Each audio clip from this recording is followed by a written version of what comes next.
That was a moment that crossed from Mac to Chris and from Gentry to Nikki. We will never not miss our loved ones, but we have a life to live. I want to make sure that every child has the opportunity to receive that medical care. Forever grateful to the Opry for just making so many of my dreams come true.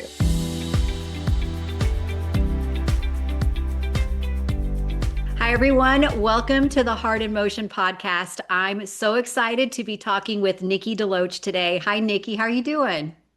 Hello, how are you? Hi, everyone listening. I'm fantastic. So excited to be talking with you. We've got a few things to talk about. You had a movie that came out over Thanksgiving break, but you've also got some amazing passion projects that I definitely want to get into. You Well, had, also, yeah. really quick, not to interrupt you, but I don't know if your people know that you also got up on the cruise and who knew the girl can sing? Well, the girl can sing a little bit better when she's not completely hoarse. That was, but I Mhm. did it right. Jenna Claire, keep You going. did She kept it. going. You did it. You did But it. that is true. We just did like a 2 hour Broadway show in Kansas City for the Kansas City experience, or the Hallmark Christmas experience in Kansas City. And it was amazing. However, I'm coming into that weekend. I haven't been on a stage and sung in over 2 decades. I'm hoarse. I'm Yeah. exhausted because we've cruised. I've spent a week doing press in New York. I have been in New York, and then I went to Georgia, and then I went back to New York, and then I flew to LA, and then I had not even a 24-hour turnaround before I went to Kansas City. And my voice was like hanging on by a thread. But you know what? I also got up there and I also did it. And that's the thing. We can do hard things. And I think what we have to learn to let go of as women is perfectionism. Yeah. Yeah. Yeah. I told her, We I said, I promise you, if I lay in bed at 6:30 in the morning, I can hit every note. But like you don't realize how much your voice, like just talking and all of that, you wear it. And all of that you've been doing, I'm like, I can't even imagine. And I walked off of there and she was holding my hand and she was like, you did it. And I was like, and You did you're it. amazing. Yeah. And I You watched both were you, amazing. I You watched you both were and amazing. Jonathan up there all weekend, just rocking it, always giving 100%. And it was just a Thank you, fantastic honey. weekend. Fantastic. Yeah. I mean, the whole back half of this year has been. Anyway, I just had to interrupt you for a micro little moment to shout you out because you were a rock star on that boat. That was Thank you so much. amazing. So, A Grand Ole Opry Christmas, it premiered over Yes. Thanksgiving. And of course, Yes. anybody can watch it right now on Hallmark Plus. But I also want to mention that it's back on Hallmark this week on December 21st. And it's on December 25th on Christmas Day. They can watch it back on Is Hallmark. So, it? I'm actually writing that down yeah, so that I can remember yeah. to post about it. And also, I want to rewatch. I watched it with my family. I actually That's why I flew to Georgia for the 36 hours. I went to watch it with my grandmother specifically, who is the one who is the reason I started doing Hallmark movies 10 years ago. It was my grandmother. And so I just felt how, you know, memorable to be able to watch this movie with her and have that memory. And also, my nieces came over and my sister, and I got to watch it with my nieces and my nephew. I have the best nieces on planet Earth. And my sister and my mom and her new husband, Billy, and everybody was there. I don't remember the last time I watched a movie with my entire extended family, not immediate with my two Yeah. children and husband. But it was such a fun night. And I want to watch it again. And maybe on Christmas Day, that's what we do because my kids haven't seen it yet. They've been waiting Oh, for me to get home and Mama's been gone. and there's so much good music in it. I mean, Yeah, it's so ah, fun. It's so fun. Well, I mean, look, I know for me personally, this movie meant so much. And I've shared that story and I've told that story of what specifically the Opry meant to me, yeah. what it means to me to not only do a movie that is in collaboration with the Opry, but this specific storyline of being able to go back to a time where Gentry's father was alive, losing my father in 2021. My God, what I wouldn't give. And coming back from Kansas City and then also New Jersey and seeing thousands of fans and hearing that story for them too. Of, I mean, one thing I know that I've done a lot of movies about grief for our network, a lot of Mhm. movies about grief. Two Turtle Doves, A Gift of Peace, 5 More Minutes, and also the Opry, while it's not heavy with grief because it's such a fun kind of, but it is that it is, there's grief woven through it. And I feel like just like the circle that she steps into at the end of the movie, it is a full circle moment of grief where I realize personal Nikki in my own life, what I know Gentry realized too, is that I will never not miss my dad. We will never not miss our loved ones, but we have a life to live Mm, that's so good. and we have dreams to pursue and we have joy to chase. And we have to step into our lives and whatever years remain and make the most of every single second. And that was the message of that movie. And there was a full circle for me healing that happened, Mm, that I I keep saying I need a new word for grateful, you know? Um, yeah, it was spiritual. It was a divine appointment. yeah, Yeah. yeah, yeah. Did you have a sense that that would happen going into this project? That's such a great question because this has been a really interesting year for me. It's been in some ways the hardest year and in some ways the most transformational year of my life. And, you know, every year it's like this year is the year of the snake. And what that means is if you are really letting the snake energy do what the snake energy wants to do, it is shedding layers Mm, and it is forcing you to let go. And it is, I mean, it is real hard work. I have done hard work in 2025 of, and I think the most transformational thing, one of the most transformational things that has happened is the realization of like, I can't control, you know, the people around me in terms of relationships, or I was hurt in a lot of ways, but I can't control their desire to repair or how they move through relationship. I can only control my reaction. I can only control myself, mhm, cleaning up my own lane, my backyard in every moment. And the other things, letting go of, you know, people saying yes to you or no to you. I can only control putting one foot in front of the other in my own life. And so there was a lot of letting go that happened this year. And I think this movie was a huge piece of that. mhm. Of finally kind of standing in that place of like, I've been in this industry since I was 8 years old. And in a lot of ways, it's like, it's a game of survival. Yeah. But what if I figured out how to thrive inside of that? What if I figured out that I don't have all the answers. I don't know what God intends for me.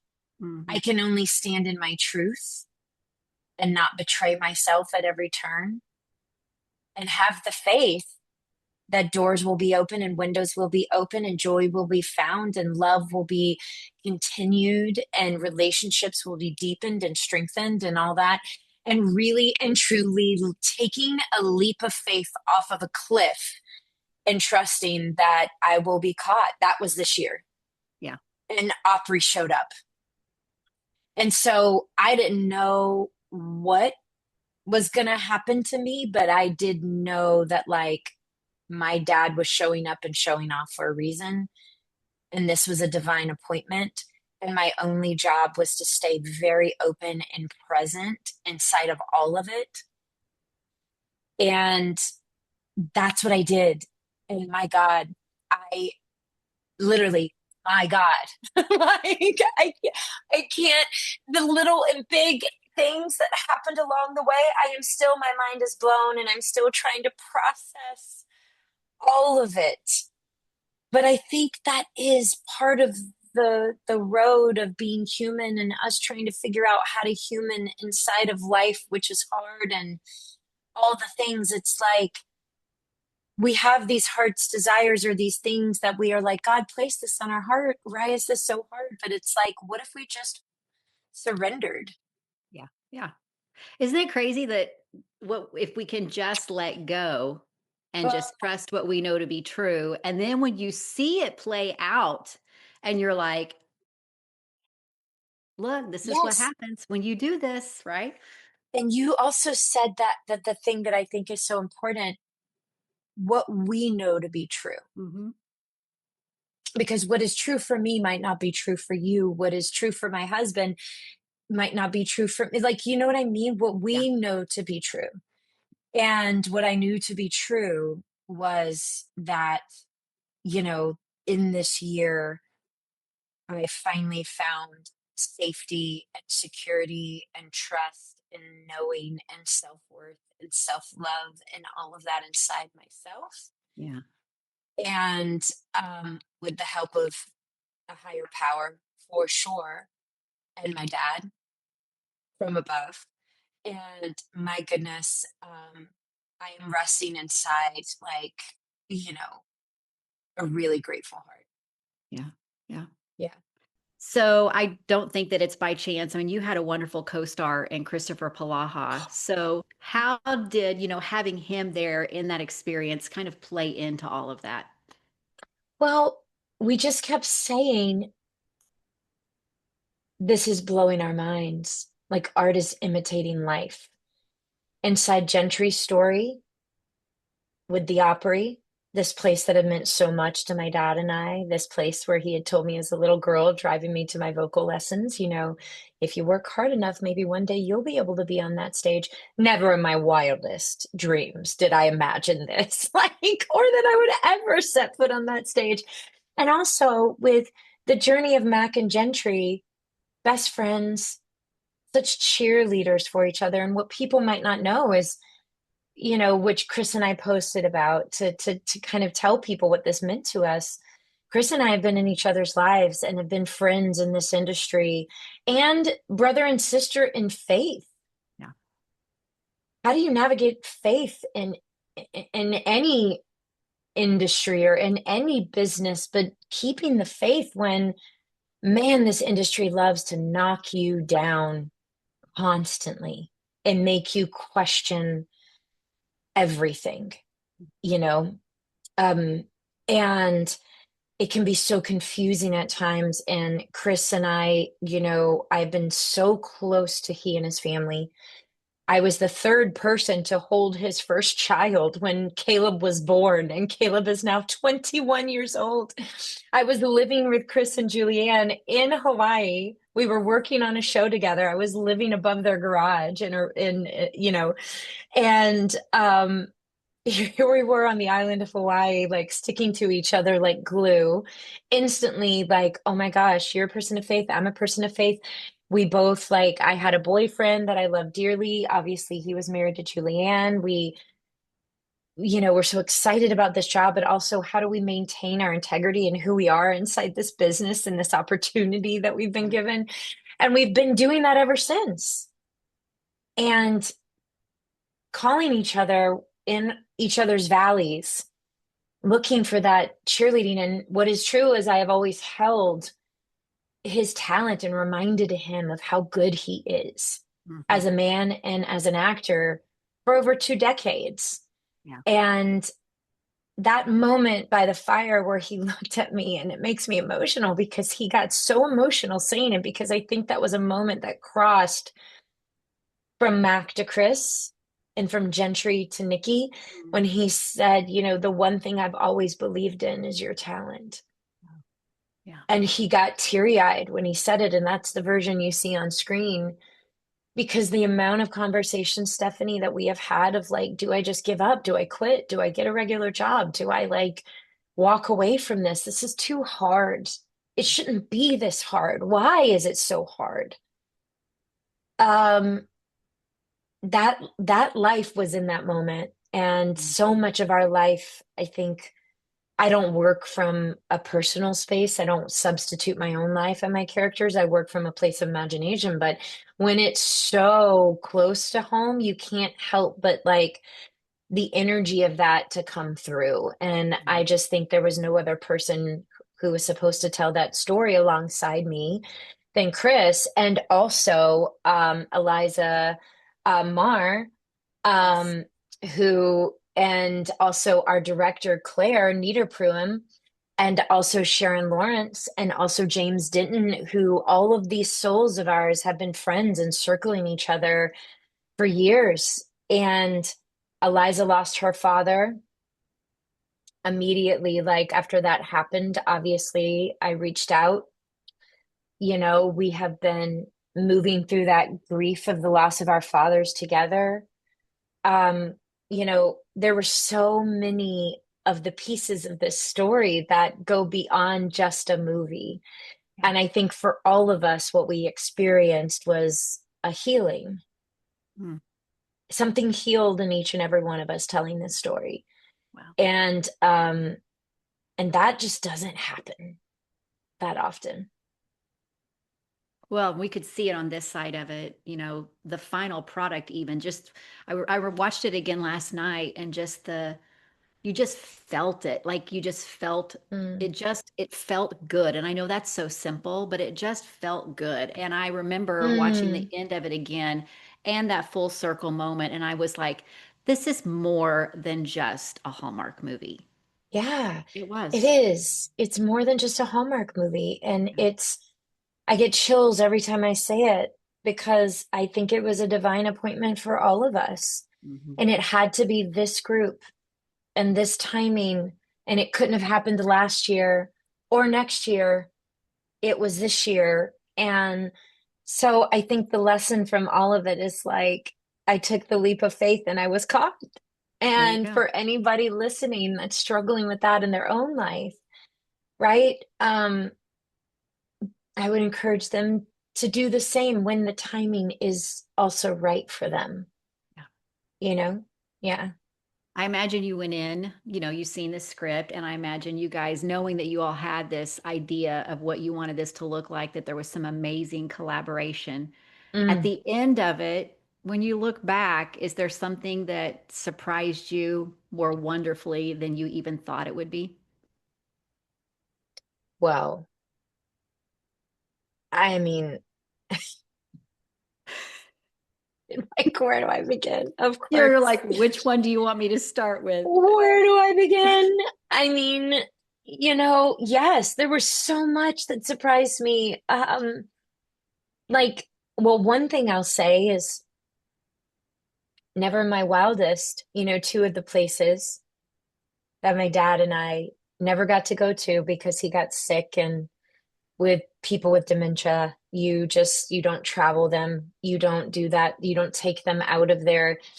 Um, and then he passed was we wanted to go to the Grand Ole Opry and we wanted to see James Taylor in concert. James Taylor was the soundtrack of my relationship with my father.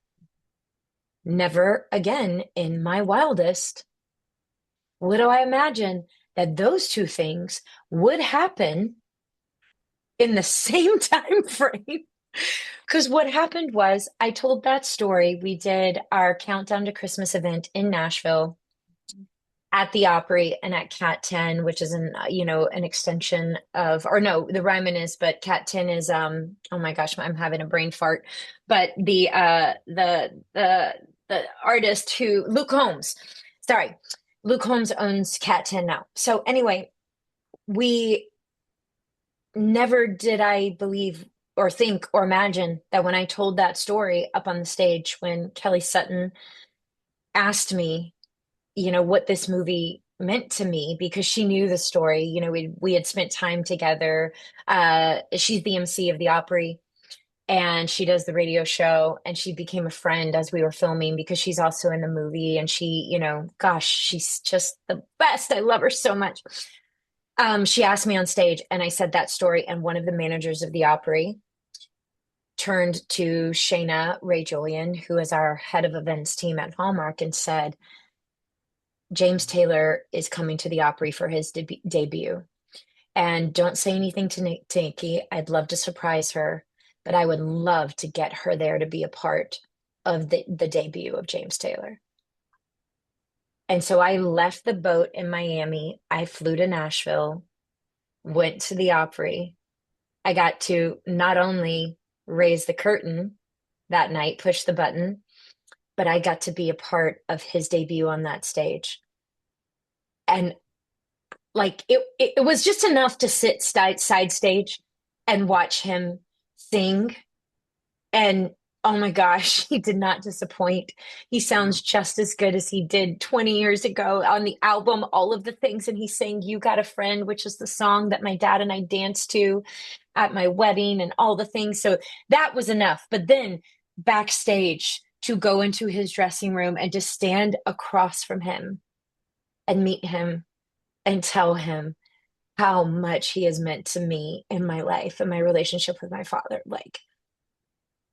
I like those Yeah. two things happened in this year. Wow. And I have no explanation except to say that angels are real and your loved hmm ones that have passed hmm on, they are still here Yeah. with us in Yeah. every moment and every second, and talk to them and ask them and to show you. And also, it just goes to show you what good people are at the Opry, Yeah.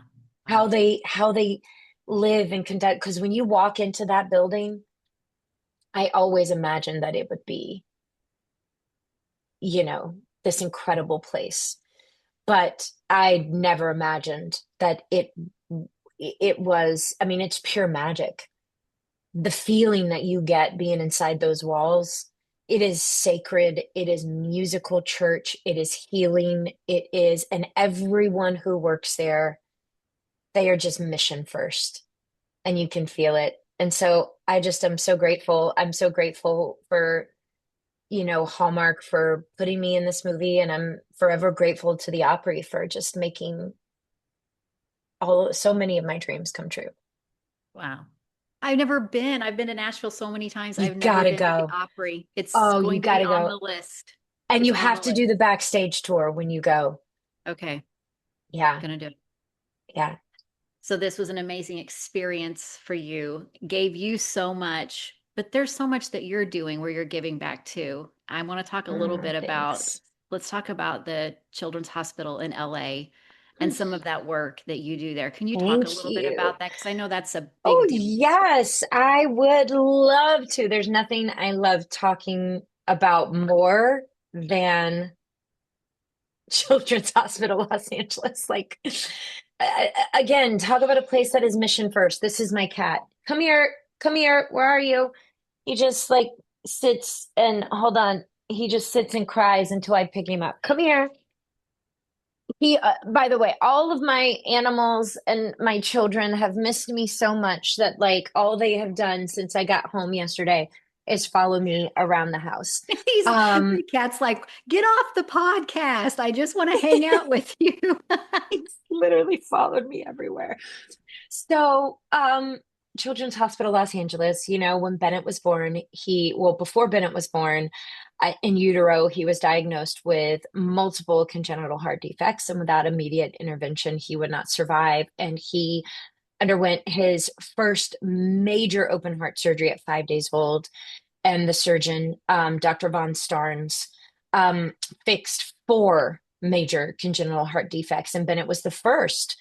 That where they usually that surgery would be done in two surgeries, which obviously more risky on the infant, more risk of losing the infant, comorbidities, like all sorts of things, but just also you're putting that little infant through another open heart surgery soon after one has already taken place. So the surgeon figured out how to do it in one heart surgery, and the information from that has now been published and shared with other pediatric institutions across the country. to help their heart institutes, and this is what Children's Hospital Los Angeles does. It is not just a hospital that saves the lives and has saved the lives of millions of children across this country.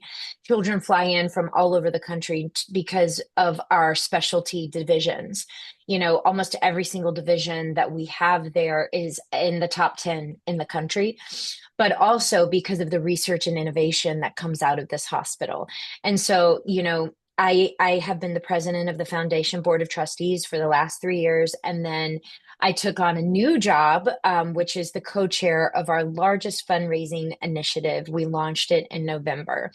And this is really to keep the doors to the hospital open. So right now, what we are fighting with all children's hospitals and even rural hospitals across the country is legislation that was passed earlier this year with the budget bill, basically cut funding. And it cut not just funding to Medicaid, it cut funding to a lot of our hospitals and grants, when it comes to not just pediatric cancer, but Alzheimer's, dementia, I mean, across the board. And so rural hospitals are closing, children's hospitals are fighting to keep their doors open. And, when things like this happen, we have to act because we cannot live in a world where these children's hospitals do not stay open and thriving because the lives of our children depend on it.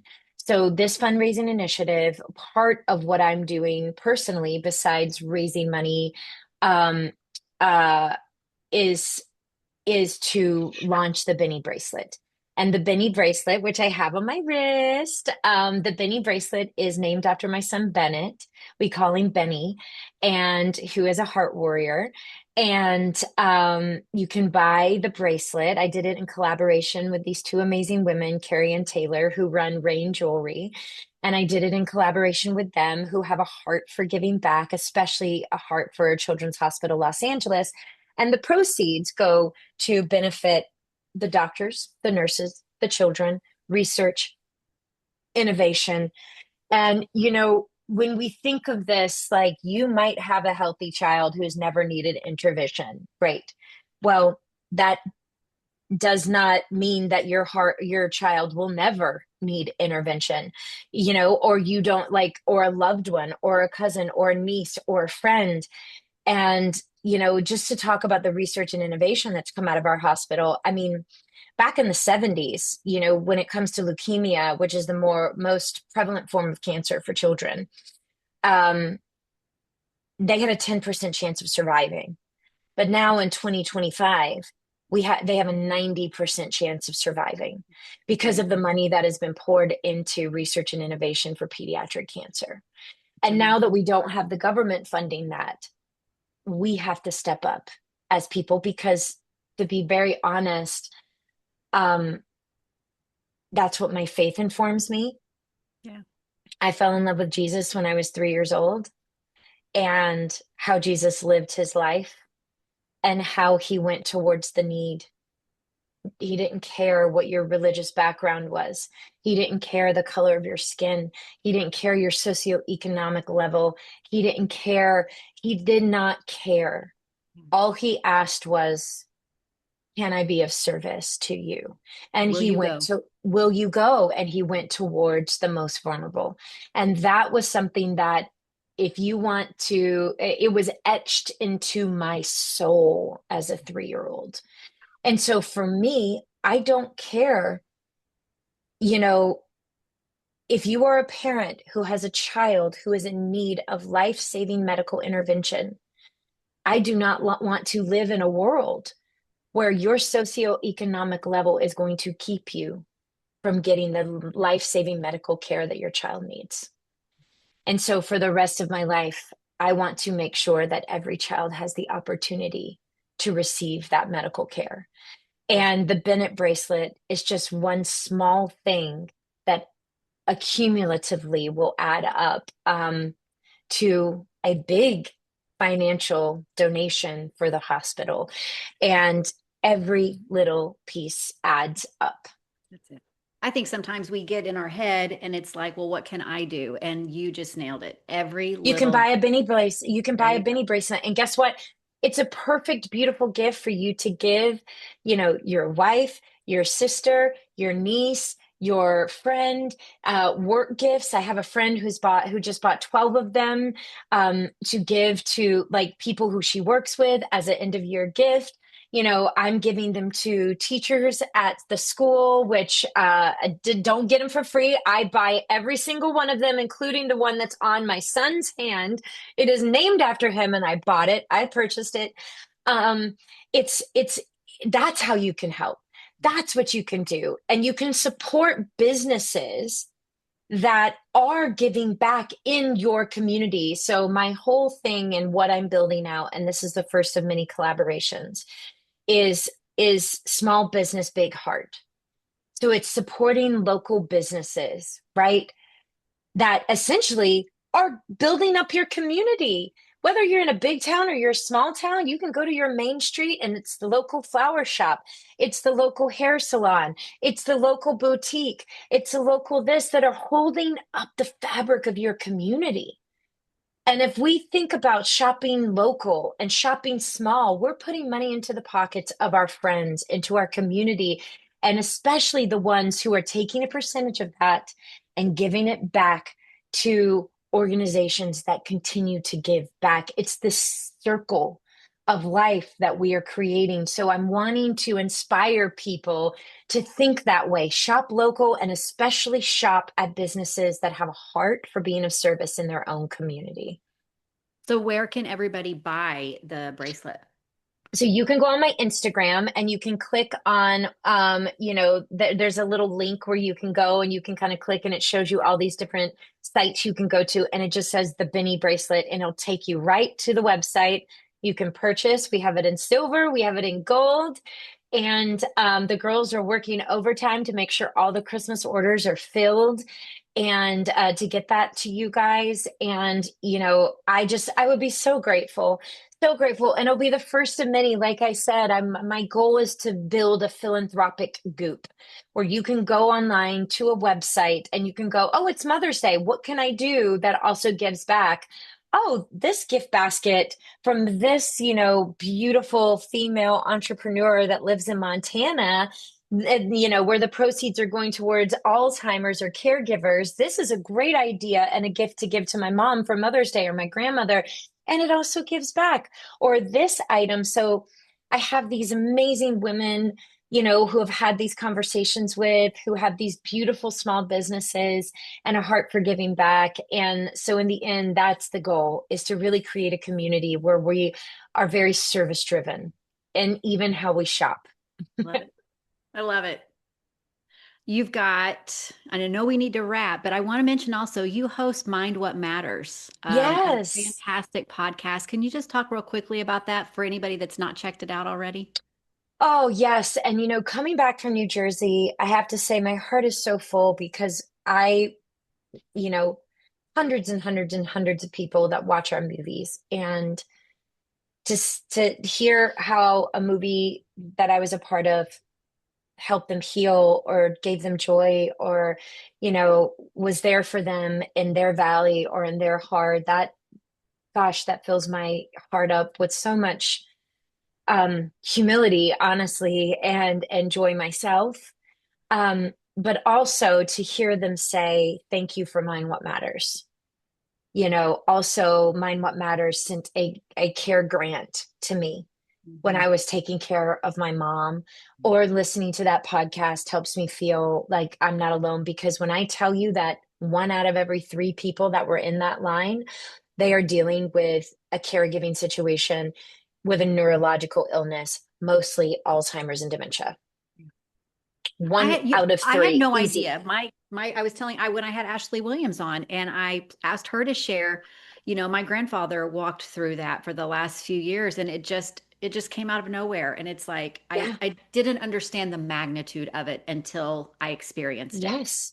Yes. And those numbers are going to triple because the baby boomers are getting up there. And I have been a part of that space since my grandfather got vascular dementia. So it's been over 10 years since I've worked, beginning with the Alzheimer's Association and still, really working with Ashley with a Dance to End Alls, to raise money for research and innovation. Again, we've had a lot of those grants cut, and we were able to, the money that was raised from last year's dance, we were able to help fund a very, very, very important study that was going to come to an end. So hallelujah to Yeah, everyone who donated. You're a part of that. it's You amazing. are a part of that. It's amazing. Every dime raised, you did this. We did this together. So that really is where I'm involved in research and innovation. And we've learned so much.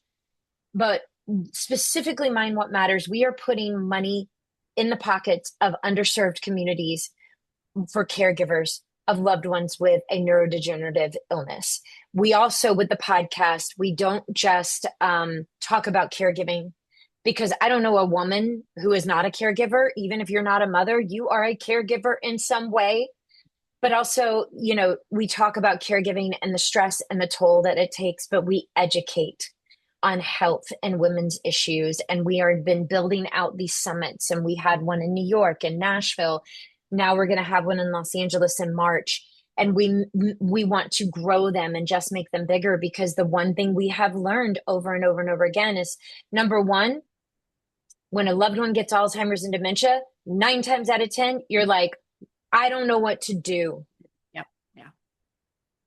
What do we do?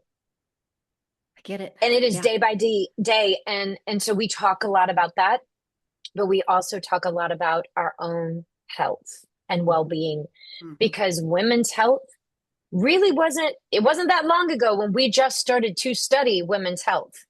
So there's a lot we don't know. So we like to bring in doctors that can talk to you about breast cancer, that can talk to you about nutrition, that can talk to you about physical health, that can talk to you about mental health, like experts around the country that are so brilliant.